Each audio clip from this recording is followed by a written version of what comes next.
کہ سالم اونٹ یا گائے یہ کس وقت واجب ہوتی ہے؟ اس سوال کا عام لوگوں سے کوئی تعلق نہیں ہے،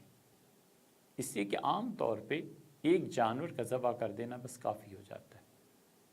چھوٹے جانور کا، دمبا، بکرا، بکری، بھیڑ، ایسے اس سے دم کا وجوب ختم ہو جاتا ہے۔ لیکن حج میں جب کوئی بہت بڑی چیز ہو جائے تو پھر فقہا اس پر آتے ہیں کہ 7 حصے یعنی ایک سالم جانور بدنہ گائے یا اونٹ اس کی قربانی ضروری ہے۔ اس سے وہ کہتے ہیں کہ سالم اونٹ یا گائے اس وقت قربان کیا جائے گا جب کسی انسان نے مثلاً عرفہ کا وقوف کر لیا، اور وقوف عرفہ کے بعد اس نے اپنی بیوی سے قربت اختیار کی، تو یہ جو حرکت اس نے کی ہے یہ خالص اللہ نے عبادت کے لیے جو چیز رکھی تھی اس نے اس میں یہ رعایت اور فائدہ یا جو کچھ بھی ہے، اس انسان نے اس حرکت کو اتنا بڑا کر دیا کہ اب اس پر ایک پورا بدنہ واجب ہے، یعنی گائے کی قربانی واجب ہے یا اونٹ کی۔ ایک صورت تو یہ ہوتی۔ دوسری صورت یہ پیش آ جاتی ہے کہ طواف زیارہ جو ہے یہ کسی انسان نے اس وقت کیا جب اس پہ غسل واجب تھا، نہائے بغیر اس نے طواف کر لیا، یا خاتون تھیں اور خاتون نے ایام کی یا نفاس کی صورت میں اس طواف کو کر لیا،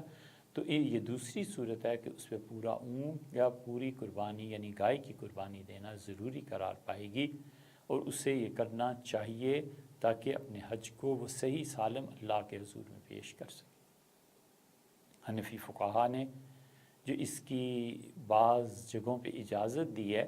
کہ عورت اس حالت میں طواف زیارت کر لے اور پھر پورا ایک اونٹ خدا کے راستے میں ذبح کرے یا پوری ایک گائے خدا کے راستے میں دے، وہ مسائل الگ سے ہیں، مگر یہ ہو جاتا ہے کبھی، اور ان مسائل کو غور سے سننا اور سمجھنا چاہیے۔ تیسری صورت یہ ہے کہ عرفہ کے بعد اس نے عرفات کا میدان پورا ہو گیا اور طواف زیارت سے پہلے اس کی موت واقع ہو گئی، تو اگر اس نے وصیت کر دی تھی کہ میرا حج پورا کرنا، عرفات کے میدان میں اس نے کہہ دیا، یا ہاسپٹل چلا گیا اور پتہ چلا کہ انتقال ہو گیا اور اس نے اس سے پہلے طواف زیارت سے پہلے وصیت کر دی تھی، تو اب اس کے لیے دیکھیے تو وجوب مزدلفہ کا بھی رہ گیا، رمی رہ گئی، نہر رہ گیا، یہ ساری چیزیں رہ گئیں۔